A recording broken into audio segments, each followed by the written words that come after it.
Alright Boxers, we got another exciting video for you. In this video we're going to be taking another look at Buildbox 3D and we're going to be going over working with nodes. In this video we're going to be taking a closer, more in-depth look at Buildbox 3 and we're going to be checking something out called nodes. I'm going to go ahead and start off with the default template just to get underway. So I'm going to go ahead and just dive right in here and double click on our 3D world. And you can see that we've got an orange cube on a purple plane, just like in the thumbnail from the template. Now let's discuss what exactly are nodes and how do you use them. So let's take a look at the nodes that are working for this orange cube. So I'm going to go over here to the Objects menu, I'm going to select my cube, and we have a menu open up over here on the right. But if you want to take a closer look at the nodes that are working for this cube, you just double click on this cube and you go even deeper into the software where you can see how the nodes are working for this particular object. So you can see that we have a start node and a 3D model, which is really basic. You have a color given to the object and you have a mesh, which is your collision shape, and you can see here that it is a cube. And there's other things that you can change and mess with within the settings of this 3D model as well, and we'll talk about those in other videos. For right now, let's go ahead and take this object and let's give it some physics. So now it's going to adhere to the laws of gravity. So let's go ahead and press preview and let's see what happens once you add physics to this cube.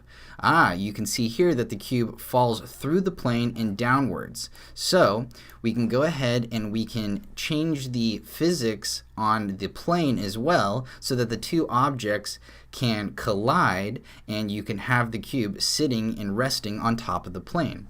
So you can see that the cube is over here in the top left and that node map is going to stay where it is, but I want to go back to my 3D world and also open up the node map for the plane, which is really easy. You can switch between the cube, the 3D world, and the plane really easily by selecting the tabs in the upper left hand corner. So you can see here that the plane does not have a physics set to it. So let's go ahead and add some physics to the plane as well so that we can get these two objects to collide. So I'm going to go ahead and hit preview and we can see that the cube and the plane fall together. So this is because of the type of physics object it is. Right now it's dynamic. So if we want to make it so that the plane does not move, we just change the physics type to static. Now we can see here what happens once we do that. So let's preview. You can see that the cube was there for just a second, which is what we would expect, but then it rises up to the top and we can no longer see it. We can only see the shadow down here. So we know that it's up there, but why is that happening? And let's take a look at why that's happening. So we're going to go over here to our 3D world and check this out. Okay, so I'm going to go ahead and zoom out here so we can get a good look at it, and let's take a look at the collision shapes. We can see here that the collision shape is much larger than we would expect, so that's why the cube is automatically sent upwards and it's going to rest on top of this collision shape. And here's the reason why. Within a 3D environment, planes don't actually have a given collision shape because in reality they're infinitely small.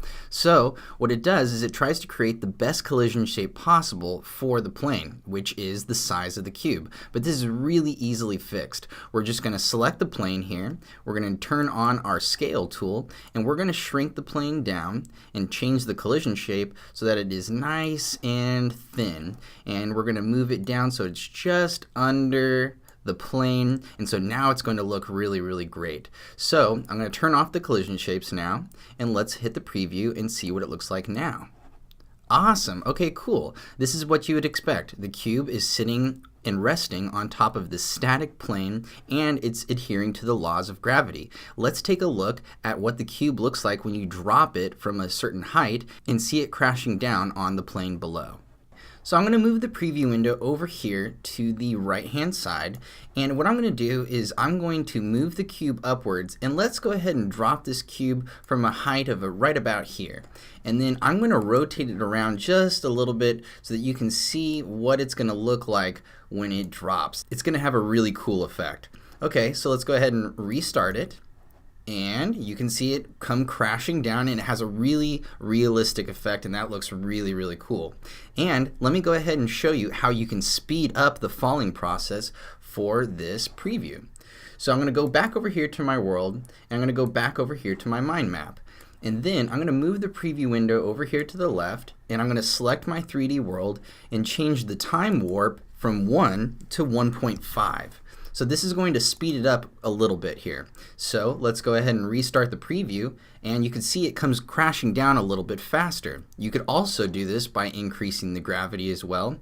Another really cool thing that you can do with a time warp is you can slow it down to create the effect of maybe floating or swimming through water. So let's set the time warp to 0.5 and let's restart the preview. Ah, cool.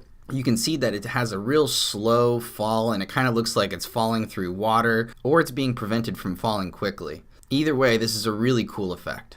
And you can change the setting within the 3D world as well. I'm going to exit out of my preview window right now, and I'm going to double click on my 3D world, and if I want to change the time warp setting, I can do so by clicking on the 3D world and changing the time warp here too. So you have two options for changing the time warp and the 3D world settings. Now let's dive into nodes a little bit more. I'm going to go back to my objects menu and click on my cube, and we're going to mess with a couple more nodes here so we can change things up and make things a little bit more interesting.